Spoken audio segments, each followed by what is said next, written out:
Hi students, நம்ம last கிளாஸ்ல எக்கனாமிக்ஸ்ல 3rd chapter பார்த்தோம். Food security and nutrition இந்த chapter வந்துட்டு பார்த்தோம். இன்னைக்கு கிளாஸ்ல எந்த chapter பார்க்க போறோம்னா civicsல 3rd chapter state government. So second chapter வந்துட்டு central government. 3rd chapter பாத்தீங்க அப்படினா state government. So இந்த chapterல இருக்கக்கூடிய book inside questions and book back questions தான் இன்னைக்கு டிஸ்கஸ் பண்ண போறோம். So இந்த சாப்டர் வந்துட்டு ஸ்டேட் கவர்மெண்ட் எப்படின்னு பார்த்தீங்கன்னா எதை பேஸ் பண்ணுன்னு பார்த்தீங்கன்னா ஃபுல் அண்ட் ஃபுல் ஒவ்வொரு ஸ்டேட்டோட கவர்மெண்ட் அதாவது வந்துட்டு மாநில அரசாங்கம்னு சொல்லுவோம்ல ஸோ அதை பேஸ் பண்ண தான் வந்துட்டு இந்த சாப்டர். ஸோ இந்த சாப்டரில் என்னென்ன பார்ப்போம் அப்படின்னு பார்த்தீங்கன்னா இந்த ஸ்டேட் கவர்மெண்ட்டோட ஸ்ட்ரக்சர் என்னென்னு பார்ப்போம். அதே மாதிரி கவர்னர், சீஃப் மினிஸ்டர், அதே மாதிரி ஸ்பீக்கர், கவுன்சில் ஆஃப் மினிஸ்டர்ஸ்லாம் இருப்பாங்கள்ல அவங்களோட பவர்ஸ் என்ன, அவங்களோட ஃபங்க்ஷன்ஸ் என்ன, அவங்களோட டியூட்டிஸ் என்னன்னு சொல்லி பார்ப்போம். ஸ்டேட் லெஜிஸ்லேச்சரை பற்றி பார்ப்போம். ஒவ்வொரு ஸ்டேட்டில் இருக்கக்கூடிய ஜுடிஷியல் சிஸ்டத்தை பற்றி பார்ப்போம். ஸோ இதெல்லாம் இந்த சாப்டரில் பார்ப்போம். So book inside questions first பார்க்கலாம். ஸோ லெசனோட ஸ்டார்டிங்கில் பார்த்தீங்க அப்படின்னா எல்லாத்துக்குமே தெரிஞ்சிருக்கும் நம்ம இந்தியாவில் 28 ஸ்டேட்ஸ் இருக்குது, 9 யூனியன் டெரிட்டரிஸ் இருக்குது, அதே மாதிரி 1 நேஷ்னல் கேபிட்டல் டெரிட்டரி வந்துட்டு இருக்குது. ஸோ ஹவு மெனி ஸ்டேட்ஸ் அப்படின்னு கேட்டால் 28 states, 9 union is not 7 union territories, 9 union territories, அதில் ஒன்று வந்துட்டு நேஷ்னல் கேபிட்டல் டெரிட்டரி அதாவது நம்மளோட டெல்லி. ஸோ அதே மாதிரி பார்த்தீங்க அப்படின்னா ஸ்டேட் கவர்மெண்ட்டோட ஸ்ட்ரக்சர் பார்த்தீங்கன்னா ஸ்டேட் கவர்மெண்ட்டில் வந்துட்டு 3 பார்ட்ஸ் இருக்குது. 3 பேசிக் பார்ட்ஸ்ன்னு சொல்லலாம், இல்லாட்டி 3 பிரான்ச்சஸ்ன்னு சொல்லுவோம். ஸோ ஸ்டேட் கவர்மெண்ட் பார்த்தீங்க அப்படின்னா எக்ஸிக்யூட்டிவ், லெஜிஸ்லேச்சர் அண்ட் ஜுடிஷியரின்னு சொல்லிட்டு 3 பிரான்ச்சஸ் இருக்குது. எக்ஸிக்யூட்டிவில் பார்த்தீங்கன்னா தான் வந்துட்டு கவர்னர் ஒரு ஸ்டேட்டோட கவர்னர், அவருக்கு நெக்ஸ்ட் வந்துட்டு சீஃப் மினிஸ்டர், அதுக்கப்புறம் அவருக்கு கீழே இருக்கக்கூடிய council of ministers. So first எக்ஸிக்யூட்டிவில். லெஜிஸ்லேச்சரில் பார்த்தீங்க அப்படின்னா upper house and lower house அதாவது வந்துட்டு legislative council and legislative assembly. Next ஜுடிஷியரியில் பார்த்தீங்க அப்படின்னா ஹை கோர்ட் அதாவது ஒரு ஸ்டேட்டுக்கு இருக்கக்கூடிய ஹை கோர்ட், அதுக்கப்புறம் இருக்கக்கூடிய டிஸ்ட்ரிக்ட் கோர்ட்ஸ், அதர் கோர்ட்ஸ் அப்படின்னா சபார்டினேட் கோர்ட்ஸ் டிஸ்ட்ரிக்ட் கோர்ட்டுக்கு கீழே வரக்கூடியது. ஸோ இதான் வந்துட்டு ஸ்டேட் கவர்மெண்ட்டோட structure. So state government has 3 branches: executive, legislature and judiciary. Under executive, governor, chief ministers, council of ministers. Under legislature, 2 houses, upper house and lower house, that is legislative council and legislative assembly. Third one is judiciary. Under judiciary, high court, district court and other courts. So இதான் வந்துட்டு first பேரால இருக்கக்கூடியது. Next எக்ஸிக்யூட்டிவில் first executive பார்க்குறோம் யாருன்னு பார்த்தீங்கன்னா first governor. So governor அப்படிங்கிறது யார், அவரோட இம்பார்ட்டன்ஸ் என்னன்னு சொல்லிட்டு ஒரு கொஸ்டின் உங்களுக்கு புக் பேக்கில் இருக்குது. அந்த கொஸ்டினோட ஆன்சர் தான் ஃபஸ்ட்டு பேரா. ஸோ அந்த கொஸ்டின் ரொம்ப இம்பார்ட்டன்ட், அது படிச்சுக்கோங்க. நெக்ஸ்ட்டு கவர்னரோட அப்பாயின்மெண்ட் கொடுத்துருப்பாங்க, இது ஜஸ்ட்டு ரீட் பண்ணுங்கள். அதே மாதிரி அந்த ஆர்டிக்கல் 158 நம்ம கான்ஸ்டியூஷனில் ஆர்டிக்கல் 158 வந்துட்டு என்ன சொல்கிறாங்கன்னா ஒரே ஒரு பர்சன் வந்துட்டு 2 ஸ்டேட்ஸுக்கும் வந்துட்டு கவர்னராக அப்பாயின்மெண்ட் பண்ண முடியும் அப்படின்னு சொல்லிட்டு ஆர்டிக்கல் 158(3)A வந்துட்டு சொல்லுது. ஸோ சிவிக்ஸை பொறுத்த வரைக்கும் constitution full and full first 3 லெசனில் நிறைய ஆர்டிகல்ஸ் வருது. ஸோ ஆர்டிக்கல் ஒரு சைடு கொடுத்துட்டு இன்னொரு சைடில் அதோட ரெஸ்பெக்டிவ் என்ன சொல்லுது அந்த ஆர்டிக்கல்னு சொல்லிட்டு இன்னொரு சைடு கொடுத்துருப்பாங்க. ஸோ அந்த ஆர்டிகல்ஸில் ரொம்ப கேர்ஃபுல்லாக பார்த்துக்கணும். ஸோ ஆர்டிக்கல் 158 என்ன சொல்லுதுன்னா ஒரே ஒரு பர்சனை வந்துட்டு 2 ஸ்டேட்ஸுக்கு கவர்னராக அப்பாயின்மெண்ட் பண்ண முடியும்னு சொல்லிட்டு ஆர்டிக்கல் 158 சொல்லுது. ஸோ இது பார்த்துக்கோங்க. நெக்ஸ்ட்டு கவர்னரோட குவாலிஃபிகேஷன்ஸ் என்னென்னு சொல்லிட்டு எந்த ஆர்டிக்கல் சொல்லுதுன்னு பார்த்தீங்கன்னா ஆர்டிக்கல் 157 அண்ட் ஆர்டிக்கல் 158. ஸோ கான்ஸ்டியூஷனில் இந்த 2 ஆர்டிக்கலும் இந்த கவர்னரோட குவாலிஃபிகேஷன் அவங்களுக்கு என்னென்ன எலிஜிபிலிட்டி வேணும், அந்த போஸ்ட்டுக்கு அவங்க வர்றதுக்கு அவங்களுக்கு என்னென்ன எலிஜிபிலிட்டி என்னென்ன க்ரைட்டீரியா இருக்கணும் அப்படின்னு சொல்லி கொடுத்துருப்பாங்க. எந்த ஆர்டிக்கல்னு பார்த்தீங்கன்னா ஆர்டிக்கல் 157 அண்ட் 158. ஸோ அது ஒரு 2 மார்க் கொஸ்டின், அது பார்த்துக்கோங்க. நெக்ஸ்ட்டு பார்த்தீங்க அப்படின்னா powers and functions of the governor. So powers and functions பார்க்கும்போது ஃபஸ்ட்டு எக்ஸிக்யூட்டிவ் பவர்ஸ் பார்க்கணும். நெக்ஸ்ட்டு லெஜிஸ்லேட்டிவ் பவர்ஸ் பார்த்தீங்கன்னா ஒரு டீட்டெயில் கொஸ்டின், ஸோ கண்டிப்பாக அது படிச்சு தான் ஆகணும். So legislative powers. Next financial powers, judicial powers, discretionary powers, emergency powers. So emergency பவர்ஸில் பார்த்தீங்க அப்படின்னா கவர்னர் அதாவது வந்துட்டு ஸ்டேட்டோட கவர்னர் வந்துட்டு அந்த கவர்மெண்ட் இப்போ நடக்கக்கூடிய கவர்மெண்ட்டில் அவருக்கு வந்துட்டு சாட்டிஸ்ஃபேக்ஷன் இல்லை அப்படின்னா அவர் வந்துட்டு கான்ஸ்டியூஷன் அண்டர் ஆர்டிக்கல் 356 படி பிரசிடென்ட் கிட்ட ரெக்கமெண்ட் பண்ணலாம். என்னன்னு பார்த்தீங்கன்னா அந்த ஸ்டேட்டில் பிரசிடென்ட்டோட ரூலை வந்துட்டு இம்போஸ் பண்ணலான்னு சொல்லிட்டு பிரசிடென்ட் கிட்ட ரெக்கமெண்ட் பண்ணலாம். எந்த ஆர்டிக்கல்னு பார்த்தீங்க அப்படின்னா ஆர்டிக்கல் 356. ஸோ இதுதான் வந்துட்டு எமர்ஜென்சி பவரில் ரொம்ப important. Next privileges of the governor just read பண்ணிக்கோங்க. ஸோ கவர்னர் வந்துட்டு அவ்வளோதான். Next chief minister. So chief minister சொல்ல வேண்டாம். ஸோ இவர் வந்துட்டு ஒரு இம்பார்ட்டன்ட் பர்சன் தான் எக்ஸிக்யூட்டிவில். ஸோ அது பார்த்துக்கோங்க. நெக்ஸ்ட்டு அவரோட அப்பாயின்மெண்ட் பார்த்துக்கோங்க. அவரோட டேர்ம், அதாவது மோஸ்ட்லி எல்லாருமே 5 இயர்ஸ் இல்லாட்டி 6 இயர்ஸ் தான் இருப்பாங்க. ஸோ அவரோட டேர்ம் பார்த்துக்கோங்க. பீரியட் ஆஃப் அந்த பொசிஷனில் அவர் எவ்வளோ பீரியட் இருப்பாங்கன்னு. Next powers and functions of chief minister ரொம்ப இம்பார்ட்டண்ட் டீட்டெயிலும் கூட. ஸோ அதையும் பார்த்துக்கோங்க.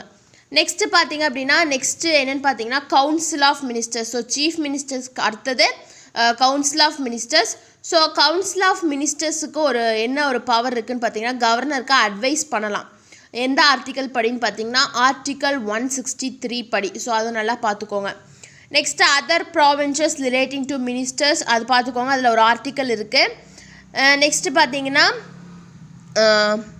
Functions and powers of council of ministers. இது ஒரு டீட்டெயில் ஆன்சர், ரொம்ப ரொம்ப இம்பார்ட்டண்ட்டான detail. Powers and functions of the council of ministers. So அதையும் பார்த்துக்கோங்க.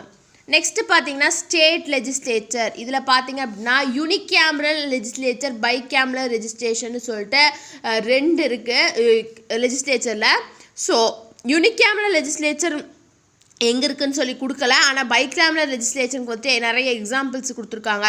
பீகார், கர்நாடகா, மகாராஷ்டிரா, உத்தரப்பிரதேஷ், ஆந்திர பிரதேஷ், தெலுங்கானா இங்கெல்லாம் பார்த்தீங்க அப்படின்னா பைகேமரல் லெஜிஸ்லேச்சர் இருக்கும். ஸோ ஒரு 4 ஸ்டேட் கொடுத்துட்டு இதில் எந்த ஸ்டேட்டில் வந்துட்டு பைகேமரல் லெஜிஸ்லேச்சர் நடக்குது, எந்த ஸ்டேட்டில் வந்துட்டு யூனிகேமரல் லெஜிஸ்லேச்சர் நடக்குதுன்னு கேட்கலாம். ஸோ உங்களுக்கு பைகேமரல் லெஜிஸ்லேச்சர்ஸ்க்கான ஸ்டேட்ஸ்க்கு எக்ஸாம்பிள் கொடுத்துருக்காங்க. பைகேமரல் லெஜிஸ்லேச்சர் எங்கெங்கே இருக்குன்னு பார்த்துக்கோங்க. பீகார், கர்நாடகா, மகாராஷ்டிரா, உத்தரப்பிரதேஷ், ஆந்திர பிரதேஷ் அண்ட் தெலுங்கானா இங்கெல்லாம் வந்துட்டு பைகேமரல் லெஜிஸ்லேச்சர் இருக்குது. நெக்ஸ்ட்டு பார்த்தீங்கன்னா லெஜிஸ்லேட்டிவ் அசம்பிளி, அதாவது வந்துட்டு லோவர் ஹவுஸ் அப்படின்னு சொல்லுவோம்ல. ஸோ அதான். ஸோ இந்த அசம்பிளியில் மேக்ஸிமம் ஸ்ட்ரென்த் எவ்வளோ இருக்குன்னு பார்த்தீங்கன்னா 500 தாண்டக்கூடாது. மினிமம் ஸ்ட்ரென்த் வந்துட்டு 60க்கு கம்மியாக இருக்கக்கூடாது. இங்கே இருக்கக்கூடிய லெஜிஸ்லேட்டிவ் அசம்பிளியில் இருக்கக்கூடிய ஆஃபீஸில் இருக்கக்கூடிய மெம்பர்ஸோட டேர்ம் பீரியட் ஆஃப் இயர்ஸ் எவ்வளோன்னு பார்த்தீங்கன்னா 5 இயர்ஸ் இருப்பாங்க. நெக்ஸ்ட்டு காம்போசிஷனில் பார்த்தீங்க அப்படின்னா தமிழ்நாட்டில் இருக்கக்கூடிய லெஜிஸ்லேட்டிவ் அசம்பிளியில் எவ்வளோ மெம்பர்ஸ் இருப்பாங்க அப்படின்னா 235 மெம்பர்ஸ் இருப்பாங்க.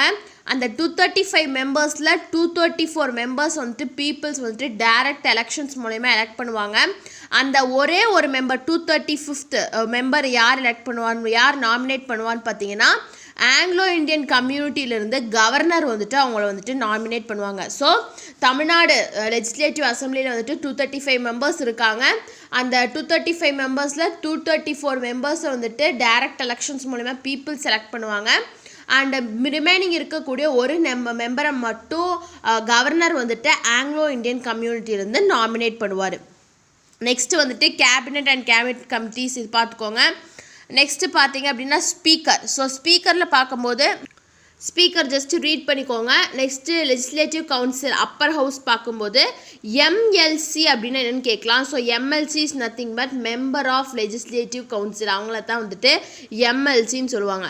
ஸோ இந்த எம்எல்சிஸ்க்கு வந்துட்டு இந்த லெஜிஸ்லேட்டிவ் கவுன்சிலில் மெம்பராக இருக்கிறதுக்கு அவங்களோட ஏஜ் லிமிட் எவ்வளோ இருக்கணும்னு பார்த்தீங்கன்னா 30 இயர்ஸ் வந்துட்டு இருக்கணும். ஸோ இது வந்துட்டு ரொம்பவே இம்பார்ட்டண்ட். நெக்ஸ்ட்டு பார்த்தீங்க அப்படின்னா elections to the legislative council அதை ஜஸ்ட் ரீட் பண்ணிக்கோங்க. அண்ட் சேர்மனில் பார்த்தீங்க அப்படின்னா who is the presiding officer of the upper house அப்படின்னு கேட்கலாம். ஸோ சேர்மேன் தான் வந்துட்டு அப்பர் ஹவுஸோட ப்ரெசைடிங் பவர் அப்படின்னு எழுதணும். Next abolition or creation of legislative council பார்த்தீங்க அப்படின்னா இது எந்த ஆர்டிக்கல், கான்ஸ்டியூஷனில் எந்த ஆர்டிக்கல் இதை சொல்லுதுன்னு பார்த்தீங்கன்னா ஆர்டிக்கல் 169 தான்.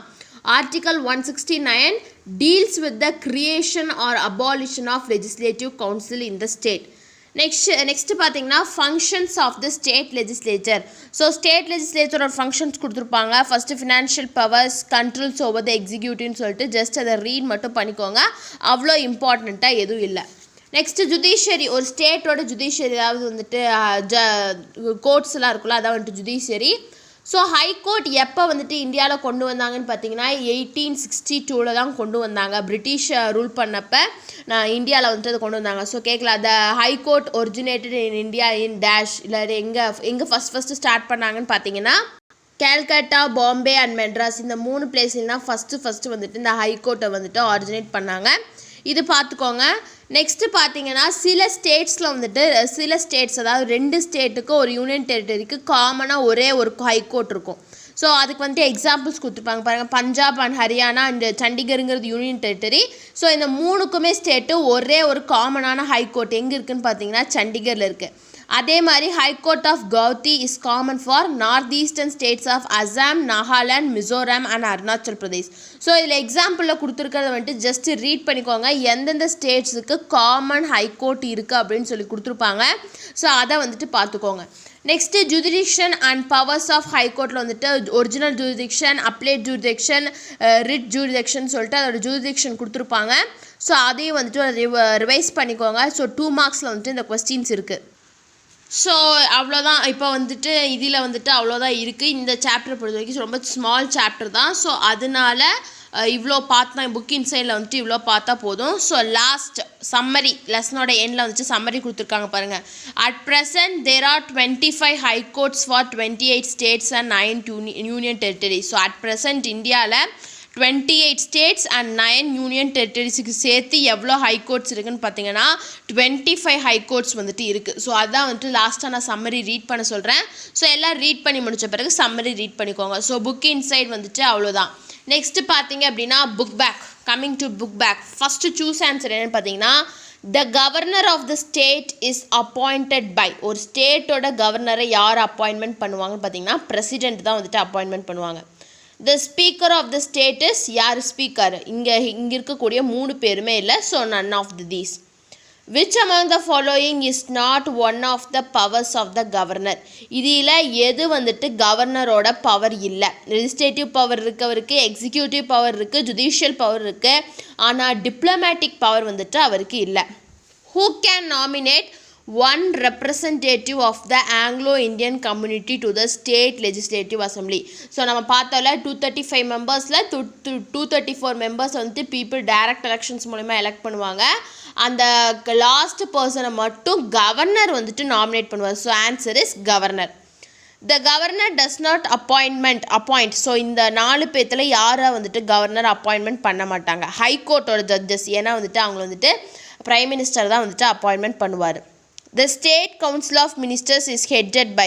ஸோ ஒரு ஸ்டேட்டில் இருக்கக்கூடிய கவுன்சில் ஆஃப் மினிஸ்டர்ஸ், அமைச்சர்களுக்கு வந்துட்டு யார் லீட் பண்ணுவான்னு பார்த்தீங்க அப்படின்னா சீஃப் மினிஸ்டர் தான் வந்துட்டு லீட் பண்ணுவார். The minimum age membership of the legislative council is. So minimum age legislative கவுன்சிலுக்கு மினிமம் ஏஜ் எவ்வளோ இருக்கணும்? 30 இயர்ஸ் வந்துட்டு இருக்கணும்.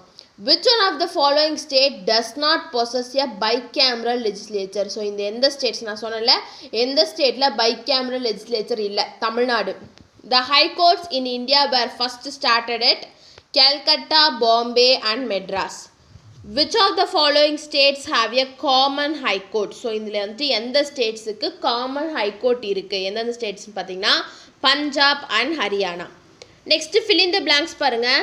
Governor of the state government surrenders his resignation to president. ஒரு ஸ்டேட் கவர்மெண்ட்டோட கவர்னர் வந்துட்டு அவர் ரெசிக்னேஷன் லெட்டரை யார்கிட்ட வந்துட்டு சரண்டர் பண்ணும்? பிரசிடென்ட் கிட்ட சரண்டர் பண்ணும். Members of the legislative assembly MLAs elected by the. Legislative அசம்பிளியில் இருக்கக்கூடிய மெம்பர்ஸ், அதாவது வந்துட்டு எம்எல்ஏவை யார் எலெக்ட் பண்ணுவா? பீப்புள்ஸ் தான் வந்துட்டு எலெக்ட் பண்ணுவாங்க. Dash act as the chancellor of universities in the state. ஒரு ஸ்டேட்டில் இருக்கக்கூடிய யூனிவர்சிட்டிக்கு யார் சான்சலராக இருப்பா? கவர்னர் வந்துட்டு சான்சலராக இருப்பார். The chairman and members of the state public service commission can be removed only by the president. So public service கமிஷனில் இருக்கக்கூடிய சேர்பர்சன் அண்ட் அதோட மெம்பர்ஸை யார் வந்துட்டு ரிமூவ் பண்ணலாம்? அதுக்கான ரைட் யார்கிட்ட இருக்குதுன்னு பார்த்தீங்கன்னா பிரசிடென்ட் கிட்டே இருக்குது. நெக்ஸ்ட் பார்த்தீங்க அப்படின்னா match the following. First governor head of the state, chief minister head of the government, council of minister responsible for the assembly, MLC cannot vote for grants, armed forces tribunals. Next பார்த்தீங்க அப்படின்னா brief answer. So இந்த சாப்டரில் இருக்கக்கூடிய 4 கொஸ்டின்ஸுமே ரொம்ப இம்பார்ட்டண்ட்டான question. First question importance of governor of the state. Next qualification for the appointment of governor, original jurisdiction of high court, appellate jurisdiction of the high court. So இந்த 4 கொஸ்டினுமே ரொம்ப ரொம்ப இம்பார்ட்டண்ட்டான கொஸ்டின். நெக்ஸ்ட்டு பார்த்தீங்க அப்படின்னா டீட்டெயில் ஆன்சரில் பார்த்தீங்கன்னா third detail critically examine the functions and powers of the council of ministers. இந்த third question வந்துட்டு ரொம்ப ரொம்ப இம்பார்ட்டண்ட்டான கொஸ்டின். அதை கண்டிப்பாக படிக்கணும். அது போக பேலன்ஸ் இருக்கக்கூடிய 2 கொஸ்டின்ஸையும் படிச்சுக்கோங்க. ஸோ இந்த சாப்டரை பொறுத்த வரைக்கும் இவ்வளோ கொஸ்டின்ஸ் நீங்கள் படித்தா போதும். புக் இன்சைட்னு பார்க்கும்போது நம்ம ரிவைஸ் பண்ணது பார்த்தா போகும். புக் பேக்கில் வந்துட்டு முடிஞ்ச வரைக்கும் எல்லாத்தையும் படிச்சிருங்க. சப்போஸ் என்னால் படிக்க முடியல அப்படின்னாலும் நான் சொன்ன கொஸ்டின்ஸை வந்துட்டு கண்டிப்பாக படிங்க. ஓகே, இந்த சாப்டரில் இதுக்கு மேலே ஏதாச்சும் டவுட் இருக்குது அப்படின்னா கமெண்ட் பண்ணுங்கள். இந்த வீடியோ கிளாஸ் பிடிச்சிருந்தா லைக் பண்ணுங்கள், ஷேர் பண்ணுங்கள், சப்ஸ்கிரைப் பண்ணுங்கள். தேங்க்யூ.